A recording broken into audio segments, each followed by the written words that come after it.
नवरात्रि के पर्व में मूलतः जो स्रोत हैं, जो केंद्र में जो चीज़ें हैं, वो क्या-क्या हैं? जैसे चाहे वो अखंड ज्योत की बात हो या फिर राम कथा की बात हो या फिर शक्ति के जो घर पे प्रवेश की बात हो, इन सारे विषयों पर हम अपने कार्यक्रम में भी आज चर्चा करेंगे और आपको बताएंगे कि नवरात्र का पर्व जो है, ये नवरात्र, चैत्र नवरात्र जिसकी हम बात कर रहे हैं, ये विशेष रूप से क्यों महत्वपूर्ण है, क्यों अलग है जो हम दूसरे नवरात्र पर्व मनाते हैं। सो ये आज की बात पर हम इसी विषय पर चर्चा करेंगे। हमारे साथ गिरीश व्यास जी हैं, बहुत बहुत स्वागत है गिरीश जी आपका कार्यक्रम नमस्कार एमपी में।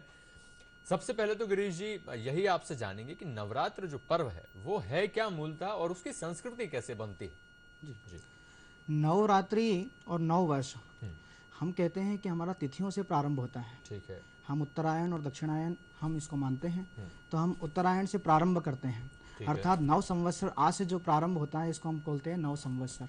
कहा जाता है कि ब्रह्मा जी ने जब सृष्टि का निर्माण किया तो वह भी आज ही के दिन किया गया। अच्छा। और नव संवत्सर का जो प्रारंभ विक्रमादित्य ने किया था जब उन्होंने शकों पर विजय प्राप्त की थी, और नया संवत्सर जब बनाया था वो आज ही का दिन था। अच्छा। जिसे हम कहते हैं चैत्र मास की प्रतिपदा, आज ही के दिन से प्रारंभ किया जाता है। विक्रम संवत 2074। हाँ, विक्रम संवत, क्योंकि विक्रमादित्य के द्वारा बना हुआ शकों पर विजय होने पर इसका नाम रख दिया विक्रम संवत्सर। आज हम देखते हैं नव वर्ष है, नव संवत्सर है, नया दिन आज ही के दिन से। हमारा जो हिंदू नव वर्ष है वो आज ही के दिन से मनाता है, क्योंकि जो हम मानते हैं जो हम अंग्रेजी नव वर्ष जो है वो आज ही नव संवत्सर के दिन से प्रारंभ होता है और नव संवत्सर के अंतिम में समाप्त हो जाता है।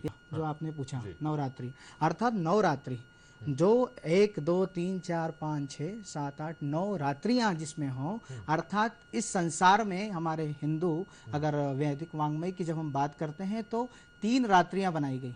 अच्छा। काल रात्रि, महारात्रि, मोहरात्रि, शदारुणा। अच्छा। अर्थात काल रात्रि।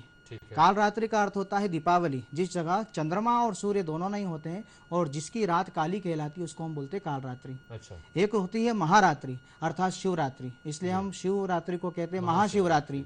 और एक होती है मोहरात्रि अर्थात नवरात्रि जो है वो हमारी मोहरात्रियां हैं।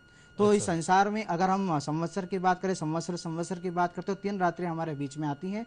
और नवरात्रि में हमें रात्रि को पूजन करना चाहिए, क्योंकि यह रात्रि कौन सी है, मोहरात्रियां हैं, अर्थात कन्या पूजन है, माया पूजन है, योग माया पूजन है। ये सारी चीजें आज से हमारी प्रारंभ होती है। चार जो है इसमें रामनवमी की बात करते हैं, वो वाले पर्व में भी तो अंतर क्या हो, जो पहले और आखिरी दिन के उपवास की, वो व्रत की बात कर रहे थे, वो अगर हम व्रत की बात करें तो व्रत बिल्कुल अलग है और उपवास बिल्कुल अलग है। पहले तो हम ये समझ लें, उप का मतलब होता है अप्रोच, यानी पास में। अच्छा। सामीप्य में, भगवान के समीप में जाना और वास करना अर्थात रहना।